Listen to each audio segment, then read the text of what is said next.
কিছুটা বেড়ে যায়। কিন্তু অন্য অনেক ডিজিজ কিন্তু ডিজিজ অ্যান্ড পেস্ট অ্যাটাক কিন্তু এটা কমে। সেই এক্সাম্পল পেয়েছে, একটা উফরা ডিজিজ আছে যেটা আমরা ওয়েস্ট পার্টে দেখেছি যে মাটির ভিতরে এই নেমাটোডের মতো, এই কৃমির মতো, ওটা শিকড় কেটে দেয়, ওটা গাছ মারা যায়, মানে ওই ফসল ড্রাস্টিক্যালি রিডিউস করে।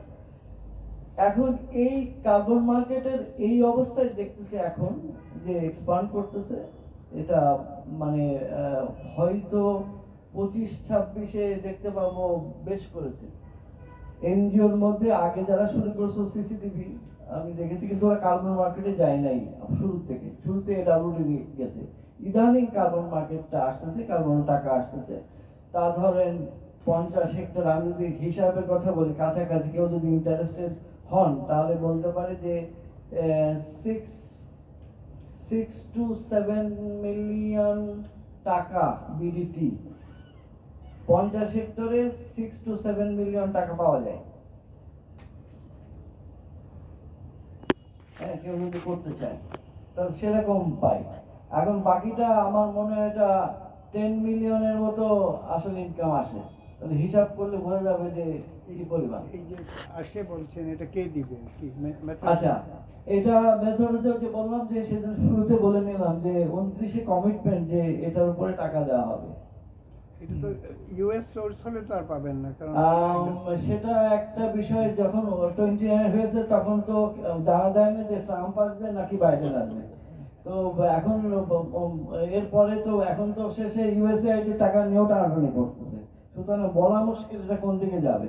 তো হয়তো বা আমার ধারণা, আমি যে আকার ইঙ্গিতে টানে বা হেলে সেটা বুঝি যে হয়তো গতবারের ট্রাম্প আর এবারের ট্রাম্পের মধ্যে কিছুটা পার্থক্য থাকবে। এবারের ট্রাম্পের হয়তো কোনো কোনো জায়গায়, যেমন ক্লাইমেট চেঞ্জ এক্সট্রিম, একদিনে মানে এমন বৃষ্টিপাত হলো ওই জায়গা তলায় গেল, যে এক্সট্রিম ওয়েদারের কথা চিন্তা করি ক্লাইমেট চেঞ্জে, না তো হয়তো কোনো কোনো জায়গায় এমন বেশি শক্ত করবে সেই জায়গা জ্বলে পুড়ে সরকার হবে, আবার কোনো কোনো জায়গায় হয়তো বা একটু ছাড় থাকবে। যেমন এই যে এখন টেরিফের দেখতেছি, কোথাও 25%, কোথাও 10%, না টেরিফের হিসাব করে চায়না, তারপর মেক্সিকো, মানে কি বলে, চায়নাকে 10% দিচ্ছে, মেক্সিকো আর কানাডাকে 25% দিচ্ছে ট্যারিফ। এই তো ইন্ডিয়া কথা হয়েছে, এটা প্রকাশ পায়নি, এরকম আর কি আমার ধারণা। ছোট, আমি একেবারে ছোট যদি একটা টাইমি হিসেবে চিন্তা করি এই লেভেল, নলেজ লেভেলে, তাহলে আমার কাছে এরকম মনে হয়। সেই জন্যে শুধু আমেরিকান লবি থেকে যে ফান্ডটা আসবে সেখানে হয়তো বা আমরা ইতিমধ্যে, আমি একটু মানে অফ দ্য রেকর্ড বলি যে বড় ডোনারের মধ্যে ইউএন অর্গানাইজেশনের মধ্যে বলি, তারা কিছু কিছু ফান্ডের প্রমিস ছিল, গত 1 সপ্তাহের মধ্যে সেই প্রমিসে কাট করেছে যে তোমাকে এত দিতে পারবো না, এত দিব, আমার একটা সমস্যায় পড়েছি, বুঝো তো আমেরিকা, এরকম কথা আমি শুনেছি। মানে আমি যা বলতেছি সব প্র্যাকটিক্যালি আমি যা শুনেছি, দেখছি, বা একেবারে সামনে আমার পড়ে সেই কথাগুলো বলছি। হয়তো বেশি কথা আমার বলতে পারবো না, এর বাইরে কিছু প্রশ্ন থাকলে আমি হয়তো। হ্যাঁ, আমরা আরেক রাউন্ডে যাব। আপনার প্রাথমিক একটু যে কার্বন মার্কেট অনেক প্রমিজিং, লাস্ট আমি যেটা বলবো, কিন্তু রেডিনেস নাই। আপনি যদি আপনার টপিক ছিল যে কার্বন মার্কেট এবং আমাদের রেডিনেস নাই, এটা চীন ঢুকবে কিনা, মানে এরকম কথা বলতেছে তারা। তো অন্যরা ঢুকতে চাচ্ছে, কিন্তু ফিল্ড রেডি না, বা আমরা যারা টেকনোলজি পুরোটাই জানি না, এরকম অবস্থা। আবার ফার্মার্সের পার্সপেক্টিভও ভিন্ন। তো কেউ ইনসেন্টিভ দিচ্ছে, কেউ দিচ্ছে না। আমরা যখন এডাব্লিউডি করেছি তখন ইনসেন্টিভ ছাড়াই করেছি, কারণ তখন কার্বন মার্কেটের সাথে লিঙ্ক ছিল না, টাকা বেশি আসতো না, অল্প টাকা আসতো, একেবারে কম। এটাই আমাদের পাইলট নরসিংদীতে যেটা করতেছি। আমরা আসলে বড় ডোনারও না, আমরা অনেকটা কোয়াজি ডোনার বলতে পারেন, যে ওখান থেকে টাকা আসে, সেই টাকার মাধ্যমে বাংলাদেশের পার্টনারশিপে কাজ হয়। সেরকম একটা কাজ আমরা নরসিংদীতে করতেছি 6 মান্থে।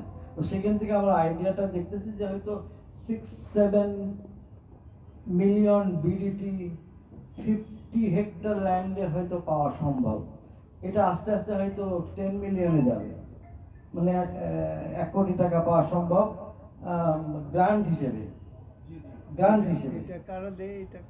এটা দিচ্ছে জেসিএম, জাপানিজ একটা কোম্পানি কিন্তু, মানে যদি কোম্পানি ছাড়া অন্য কেউ হয় তাহলে 10 মিলিয়ন হওয়ার সম্ভাবনা আছে, যেহেতু কোম্পানি সেহেতু ওইটা ভেরিফাই মেজারমেন্ট এন্ড ভেরিফিকেশন কে করে? ইন্ডিপেন্ডেন্ট? এখানে যে আমি শুরুতে বলেছি যে বাংলাদেশে অনেক নাম শুনেছি, বাংলাদেশ এগ্রিকালচার ইউনিভার্সিটির ওখানে যে এনভায়রনমেন্টাল ডিপার্টমেন্ট আছে, প্রফেসর বাদল আমার বন্ধু, আমি ওর কাছ থেকে শুনেছি ওদের মেশিনটা আছে কিন্তু ফাংশন না করার কারণে এখন রিয়েজেন্ট নেয়, অনেক কিছু সমস্যা আছে। তো ওরা আর ঢাকা ইউনিভার্সিটি সেটাও সবগুলো করতে পারে না আমার মনে হয়। নাইট্রাস অক্সাইড, মিথেন এবং কার্বন ডাইঅক্সাইড এই কোনোটা একটা হয়তো পারে আমার জানা। দিদি সবগুলো পারে, carbon dioxide, nitrous oxide. Sorry, আমার প্রশ্ন ছিল যেমন বিড়ি যদি নিজে অডিটটা কে করে মানে সেটা ইন্ডিপেন্ডেন্ট, যেটা ক্লাইমেট টাকা পাওয়ার জন্য যেগুলো ভেরা, গোল্ড স্ট্যান্ডার্ড, এগুলো থার্ড পার্টি। গোল্ড স্ট্যান্ডার্ড ওরা বিলি করে এখন। বিড়ি কি করে গোল্ড স্ট্যান্ডার্ড করবে? গোল্ড স্ট্যান্ডার্ড তো ইন্ডিপেন্ডেন্ট ভেরিফায়ার, হ্যাঁ, দেয়ার থার্ড পার্টি। হ্যাঁ, বিড়ি তো স্বঘোষিতভাবে বলতে পারে না যে আমার এখানে মিথেন কমে গেছে, ওইভাবে তো কেউ টাকা দিবে না। ইন্টারন্যাশনাল কার্বন মার্কেটের কতগুলো নিয়ম আছে। হ্যাঁ, নিয়ম আছে, ওই নিয়মটা বিডি ফলো করে যে না, রিপোর্টটা দেয়, না, যে রিপোর্টটা যে গ্যাস স্যাম্পলিং করে ওইটা যে দিতে রিপোর্টটা, পারে, কিন্তু ওইটার বেসিসে কেউ টাকা দিবে না। আচ্ছা, ওটা আপনি বলতেছেন ওটা বেশি টাকা দিবে না, কিন্তু আমরা এখন একটা মিডিল অফ দি প্রজেক্টটা অলরেডি গ্যাস চেম্বার ফিল্ডে বসেছে, কিভাবে গ্যাস কালেকশন হবে, কিভাবে ওরা কোন ফর্মুলা ইউজ করে ওইটা মানে এস্টিমেশন করবে, ওরা অ্যাকসেপ্ট করেছে এবং ওরা বলতেছে এটা গোল্ড স্ট্যান্ডার্ড অ্যাকসেপ্ট। আচ্ছা, নাম্বার 1। নাম্বার 2 হচ্ছে যে আপনার প্রশ্ন সরি, আপনি গোল্ড স্ট্যান্ডার্ড আমি যে অর্থে বলছি আপনি সেটা আমি ওইভাবে আমি বলি নাই। আমি বলছি যে দুইটা ভেরিফিকেশন কোম্পানি আছে এমং আদার কোম্পানি, একটা হচ্ছে ভেরা আর আরেকটা কোম্পানির নাম হলো গোল্ড স্ট্যান্ডার্ড। তো আমি যে যতখানি জানি, কারণ অস্ট্রেলিয়ান কার্বন মার্কেট বা ইন্টারন্যাশনাল কার্বন মার্কেটে আমি কাজ করি, যে যেমন একজন ইনিশিয়েটর বা একজন এন্টারপ্রেনার, যেমন আমি বললাম আমি 100 একর জমিতে আমি এটা চাষ করেছি এবং এটা করার ফলে আমার কার্বন সেকুয়েস্ট্রেশন কমেছে, বা আমি কার্বন মাটিতে এনেছি বা মিথেন এমিশন কমিয়েছি। তখন এই ভেরা, গোল্ড স্ট্যান্ডার্ডের মতো ইন্ডিপেন্ডেন্ট ভেরিফিকেশন ফার্ম আছে যারা এসে আমার মেথোডোলজি দেখে একটা সার্টিফাই করবে। ওই সার্টিফিকেট নিয়ে আমি মাইক্রোসফটের কাছে যাব, ব্রিটিশ এয়ারওয়েজের কাছে যাব, তারা এই কারণে দিবে যে ভেরা অথবা গোল্ড স্ট্যান্ডার্ড এটা সার্টিফাই করেছে। আমি আমার মেথোডোলজি নিয়ে করেছি, কত কিছু করেছি, ওই বা আমার সহযোগী প্রতিষ্ঠান সার্টিফিকেট আমি দিচ্ছি। যেমন আমি বিড়িকে নিলাম সাথে, তো বিড়িকে ট্রাস্ট আমি আমার অভিজ্ঞতা, ঠিক আছে আপনার আরেকজন হতে পারে বিড়ির কথা শুনে দিবে, কিন্তু আমি যাদেরকে চিনি তারা বিড়ির কথা শুনে দিবে না। তারা ওই ইন্টারন্যাশনালি রেকগনাইজ যেটা এমআরভি যারা, ওদের কথা সার্টিফিকেটটা চাইবে। এইভাবে ইন্টারন্যাশনাল কার্বন মার্কেটটা চলছে। এই জন্য আমি জিজ্ঞেস করতেছি যে আপনি যে অল্টারনেট ড্রাইং সাইকেল করবেন, যে ওয়েটিং অ্যান্ড ড্রাইং, এটার ভেরিফিকেশন সিস্টেমটা কি? আচ্ছা, তো যে কোম্পানি এই ফান্ডটা করছে ওই কোম্পানি এটা লায়াবল। ওকে, কোম্পানি বিড়ির প্রসিডিওরটাকে অ্যাকসেপ্ট করেছে। ওকে, সেই অনুযায়ী এটা চলছে। বিড়ির প্রসিডিওর সেম, যারা আমি জানি না ভেরা বা গোল্ড স্ট্যান্ডার্ড ওদের প্রসিডিওর এডিবি ফলো করছে কিনা জানি না, কিন্তু ওরা বিড়িও ওদের কাজ করতেছে, কিন্তু আমি দেখতেছি একটু ডিফারেন্ট ওয়ে আছে। যেমন যে পদ্ধতিতে গ্যাস মেজার করতেছে, ল্যান্ডের রেপ্লিকেশন করতেছে, একটু ভিন্ন দুইটা। একটা তো হলো আমরা যেহেতু অনেক ফাংশনাল ইউজফুল কথা বলছি, তো আমি তো সব খবর রাখি না। আপনি আরেকটা ইকোসিস্টেমের কথা বলছেন যে যারা একটা প্রতিষ্ঠানকে ট্রাস্ট করে, তো প্রশ্ন যখন দাঁড়ায়, এগুলো তো আমি অনেক দেখছি, যে যখন একটা হচ্ছে যে quality of the measurement system, okay, যে কি মেথড আপনি ফলো করছেন, আর আরেকটা হচ্ছে integrity and honesty of the interpreter, হ্যাঁ, অথবা তো দুইভাবে এটা মিস রিপোর্টিং হয়। যেমন আপনাকে এক্সাম্পল দেই, মাটি থেকে স্যাটেলাইট থেকে যে মেথেন দেখা যায়, এই যে আমার কলিগ আছে তাহমিদ, একটা স্যাটেলাইট আছে শুধু মিথেন ট্র্যাক করার জন্য, ট্রপমি বলে, সেন্টিনেল-5। তো আমরা ঢাকা শহরের রন্ধ্রে রন্ধ্রে কোথা থেকে মিথেন এমিট হচ্ছে আমরা এটা মেপেছি। পুরান ঢাকায় কোথায় কোরবানির সময় যখন অনেক গরু রাখে ওইখান থেকে মেথেন রিলিজ হয়, স্যাটেলাইট থেকে দেখা যায়। আমাদের ল্যান্ডফিল থেকে সব আমরা তাহমিদ করেছি, আমাদের প্রাইমারি ডাটা আছে। পাকিস্তানের কোন গ্যাস থেকে লিক হয়েছে সিন্ধে আমি সম্প্রতি গিয়েছিলাম, তো বললাম তোমাদের এই ন্যাশনাল ফরেস্ট থেকে তো মিথেন বেরোচ্ছে হু হু করে, স্যাটেলাইট থেকে দেখা যাচ্ছে। এগুলো কেউ গ্রাউন্ড থেকে রিপোর্ট করছে না, স্যাটেলাইট থেকে তো কেউ ফাঁকি দিতে পারবে না।